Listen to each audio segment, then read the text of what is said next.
welcome back to my channel. I'm so glad you stopped by today because today we are going to be doing a dragon species that I designed to be a cave dragon. I thought this would be a really fun project. I'm also adding some glow-in-the-dark features to it, and I thought it'd be a lot of fun. So let's get started.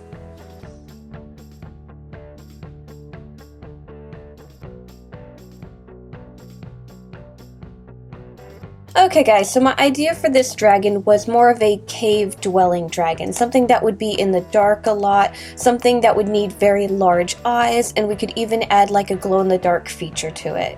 So for body style, I decided I wanted to kind of base this around a gecko. I really didn't pick a specific species or anything. Normally when I do these species that I create on my own, I kind of grab a bunch of more realistic creatures and combine them, but this time around I wanted to go for a bit more of a looser feel. So I didn't go super realistic or anything, but I didn't go super cartoonsy either. So what I'm doing right now is I'm going to work on the clay pieces. I'm starting on the head and then we'll work on the feet. So for the head, obviously since we're doing a gecko, I want to give him some really large eyes, and I was messing around with my resin eyes and I made these really cool kind of glittery foggy ones, and I decided they would work really well for this creature. So I'm going to place those on the head. Now I did want them to be a little bit more sideways instead of just flat on the head, so I had to add some clay to the top of the head, that way they weren't looking straight upwards. So I added some clay, I placed my eyes, and then I started building up some eyelids around them. I didn't give him a lot of eyelid because geckos, some species can blink, others can't, so I kind of wanted to have an in-between look for that. So I wasn't quite sure if I wanted it to be a blinking lizard, but I did want it to have eyes that were really wide open. And then I'm not really sure why I decided to do this, but I wanted to add some wrinkles around the bottom of the eye, kind of going towards the neck. I just felt like it was a cool feature to add, and I wanted to change things up a bit. So I did that. I started adding details to that and shaping the face.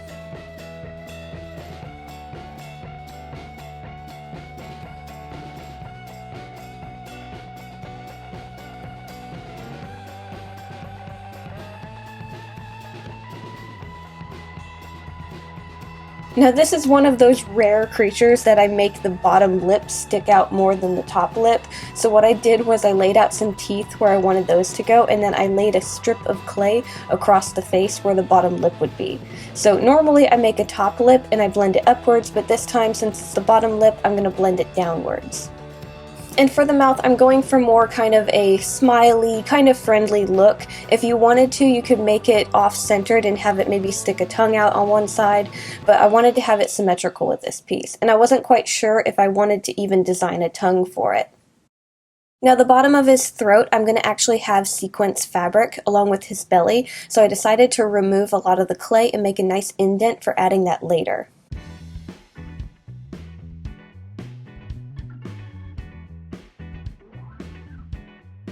And then since I was removing excess clay, I decided to clean up the edge around the base of the head, and then I moved on to adding more features. I realized I wanted to add some nostril holes, so I added some balls of clay where I wanted those to go, and then I just stuck a tool right in the middle of it to make an opening for the nostril.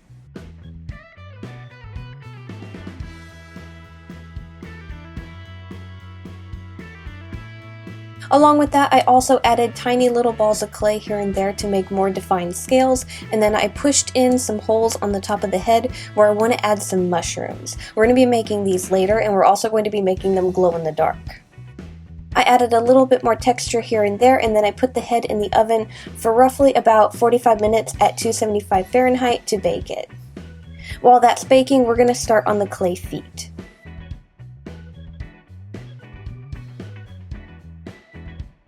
Now for the legs, I wanted all of them to have about 5 digits, and they're going to be styled more off of gecko feet because we're going with that style of body. So I set up some very simple wire frames where we have a wire for each digit, and they're basically all the same. The back ones are slightly bent differently, and that's mainly just the way they're going to connect to the rest of the leg. Other than that, they're pretty much the same.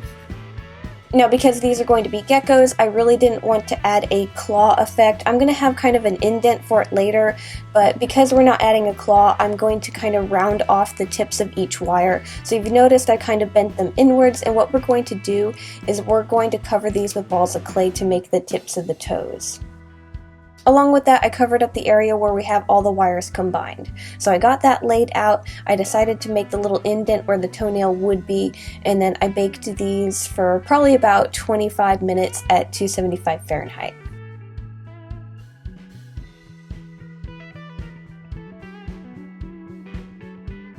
Once they came out of the oven, I started working on the bottoms of the feet. So basically for the bottoms of the feet, we're mainly just trying to cover up the wire. So I'm going to use strips of clay and I'm going to cover up the bottoms of the wire and blend those into the rest of the clay that we already have on the wire frame. So we're trying to make it as seamless as possible.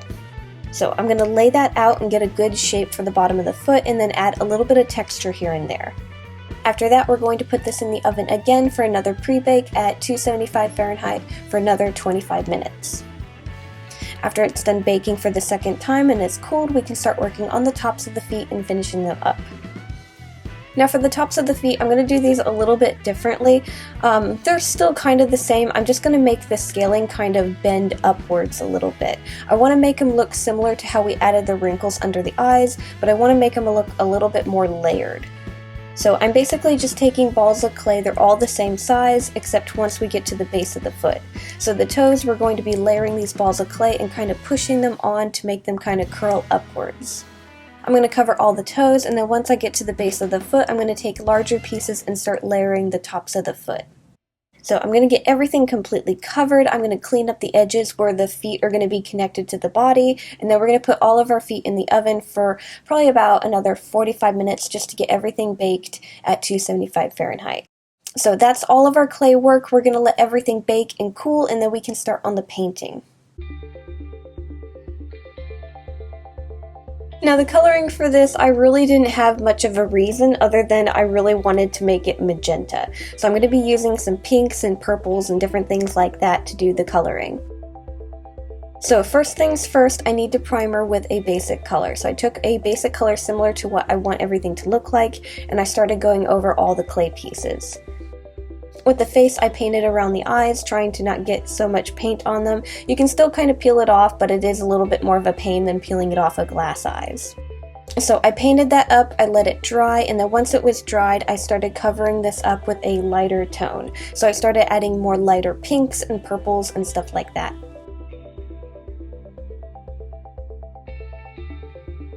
Now I didn't want to cover up all the magenta, I did want to have it kind of blend into it, so while I was adding it to the face, I did kind of go over portions a lot lighter than others to try and create a nice blend, and that was mainly around where the mouth was. I wanted to have that a bit darker. After that, I decided I wanted to highlight some of the scales, make them a little bit brighter. So I took kind of a creamy color and I went over some of the scales on the kind of snout area, and then I kind of put little dots of scales here and there just randomly on the face.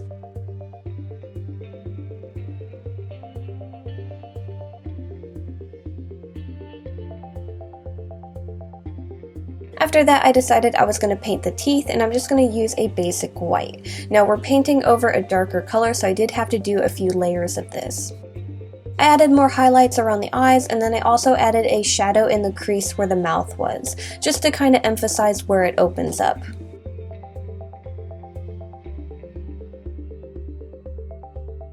And then the final bit of detail that I wanted to do, I wanted to paint those more raised up scales that we added. So I took a metallic magenta and I went over those.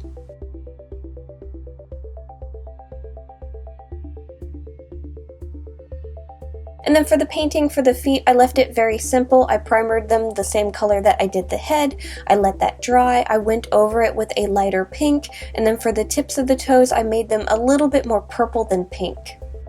And that's basically all the painting for the clay pieces. I let everything dry. Once it was done drying, I mixed up some resin and I painted it over all the clay pieces where we have paint. So I covered everything up completely, and then I have to set them aside somewhere safe to dry and cure overnight. So I'm just going to put those off to the side and we're going to start on the sewing.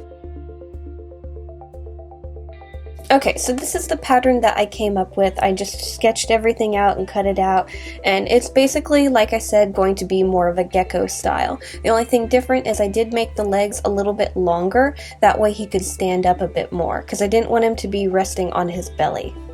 So the first bit of sewing that we're going to do is we're going to sew the body. So the body is made of two pieces. We have a top and a bottom.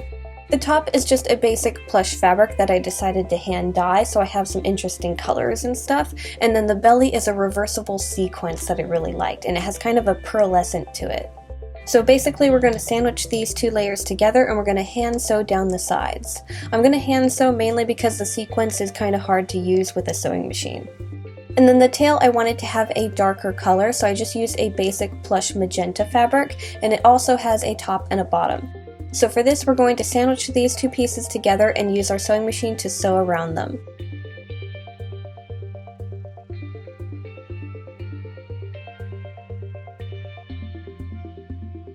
And then we're going to take our tail and we're going to add it to the body. So basically while everything is still inside out, we're going to sew these two pieces together.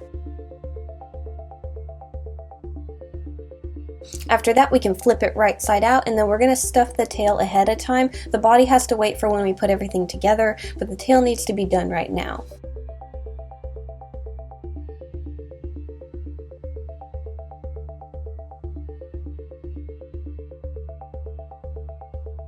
And then the sewing for the legs, I have a top and a bottom. The top portion is the dyed fabric that I made, and then the under portion is the same magenta that we used for the tail. So I'm just going to pin these together and sew down the fronts of them with my sewing machine.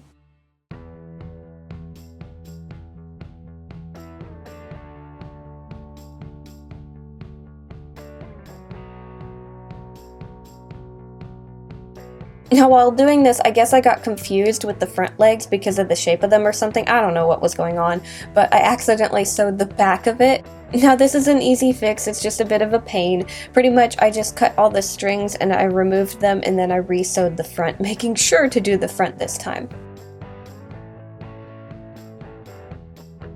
Okay, so we basically have all of our sewing done, and we're going to move on to making those mushrooms. Now my idea for making the mushrooms, I figured they would be easy to make out of Instamorph.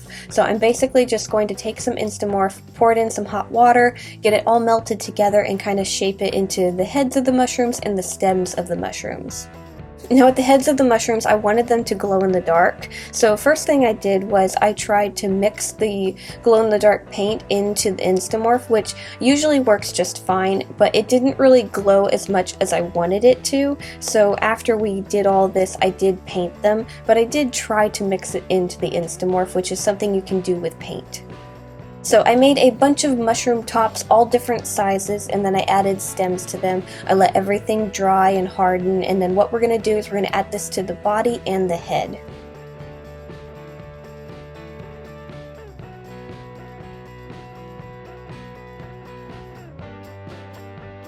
Now at first I wasn't quite sure how I wanted to add them to the body. I made it a little difficult because the body is basically closed other than having the hole for the head, so it's going to be a little bit awkward. Next time around I'll probably leave an opening for the belly or something, but I didn't want to have a seam on it. So pretty much what I'm going to try and do is I'm going to cut some holes where I want the mushrooms to go, and then I'm going to melt down some Instamorph to kind of have a little plate on the inside, and I'm going to glue this to the backing of the fabric. So I'm going to glue that in place. I'm going to glue it wherever I want the mushrooms to be. Some of them are going to be on the same plate.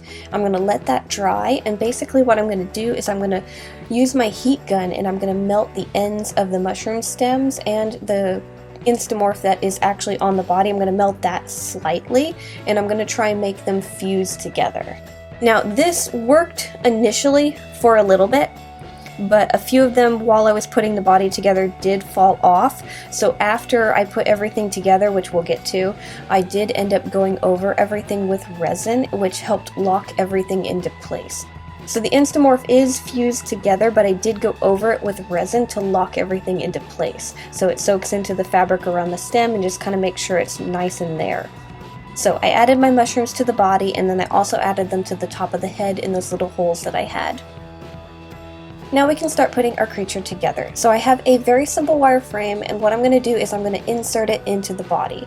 I have holes cut for the wires for the legs where they're going to go through, and I'm going to make sure those slide through as well when we insert it. After we have the wire frame in place, I'm going to stuff the rest of the body, and then we can take our clay head and glue it to the wire for the neck, and then take the fabric for the neck and glue it around the base of the head.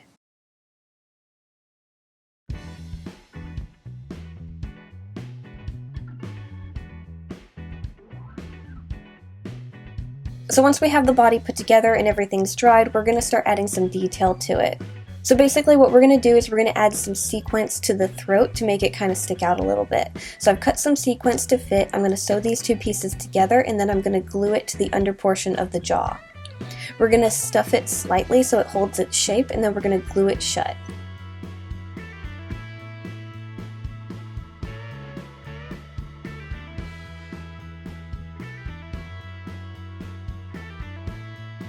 And then what we're also going to do is we're going to add some detail to the tail. So I'm going to take my needle and thread. I'm going to be using a magenta thread so you don't see it as much. And I'm going to be sewing around portions of the tail, tightening it and wrapping my thread, and basically breaking the tail up into segments.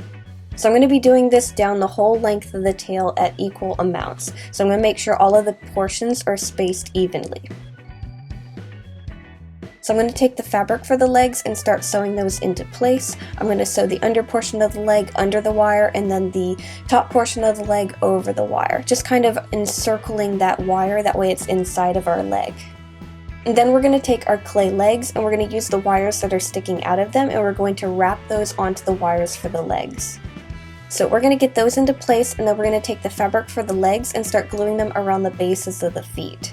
So we're going to have to let those dry as well, and then once they've dried we can stuff and close up all of our legs.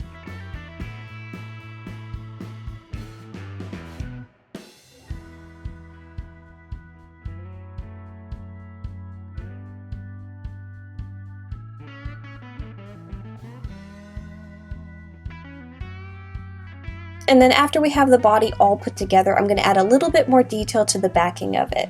So the scales that we have on the head, the kind of creamy colored ones and then the metallic magenta ones, I'm going to mimic these on the body. So basically I'm going to take my 3D paints for my fabric and I'm going to add little dots here and there matching the colors that we used on the face. Then we just need to let this dry.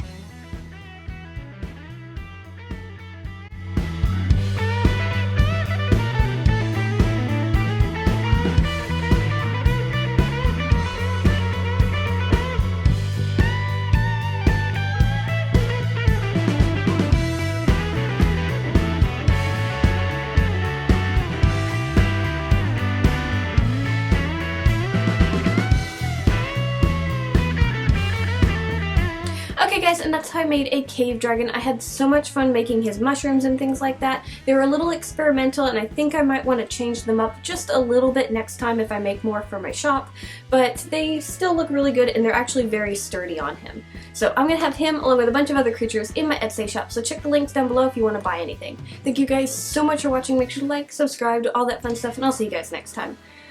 Bye!